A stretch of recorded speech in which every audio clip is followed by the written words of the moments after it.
As you know, today discussions focused on 2 points. High Representative Mr. Josep Borrell gave us his weekly update on the international situation, focusing on the Berlin Conference on Libya and the situation in the Middle East. But the main point of discussion was the communication on shaping the conference on the future of Europe, which I will now present to you.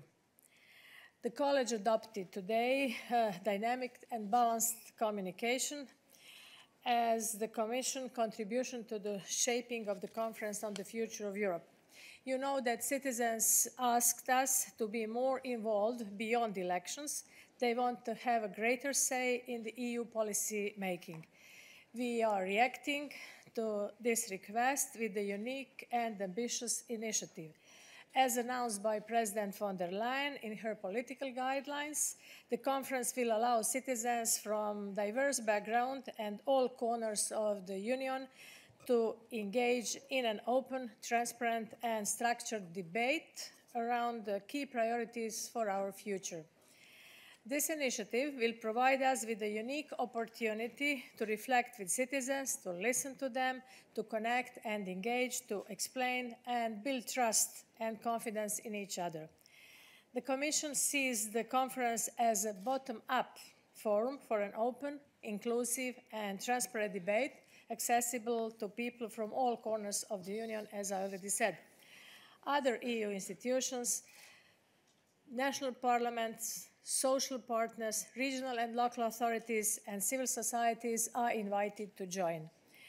A multilingual online platform will ensure transparency of debate and support wider participation.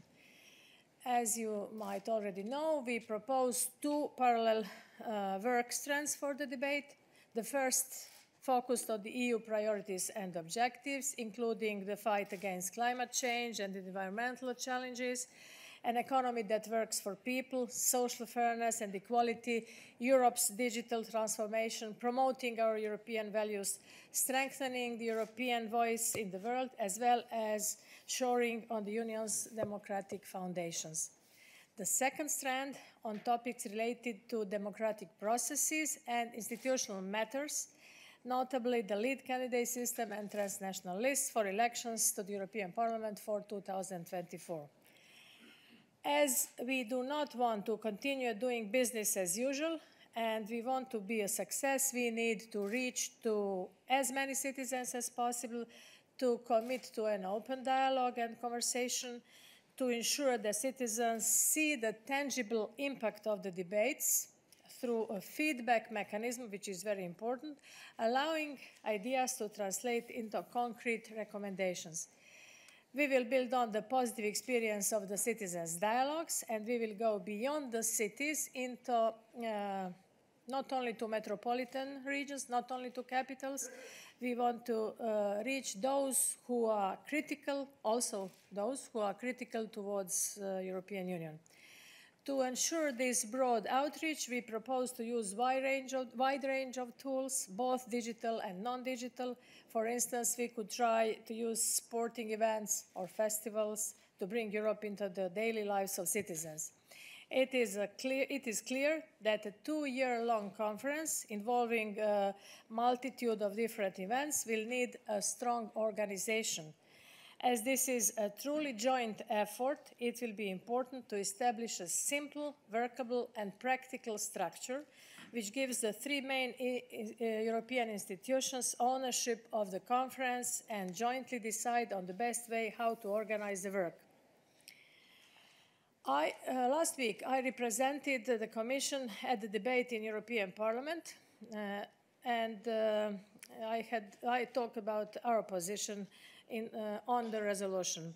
The Council is in the process of discussing the position and I will participate in a General Affairs Council on 28th of January when this will be deliberated.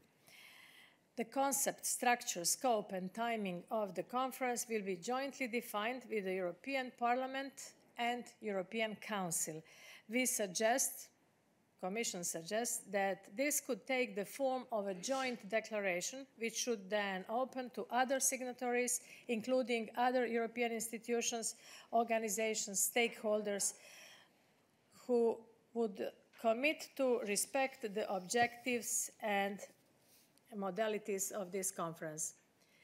The Commission proposes to officially launch the conference on Europe Day, on 9th of May this year, 70 years after the signing of Schuman Declaration and 75 years after the end of Second World War.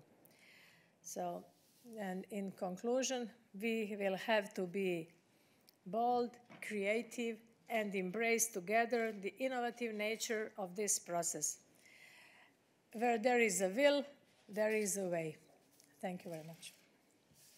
Thank you, Vice President. We will now take some questions on the conference. David.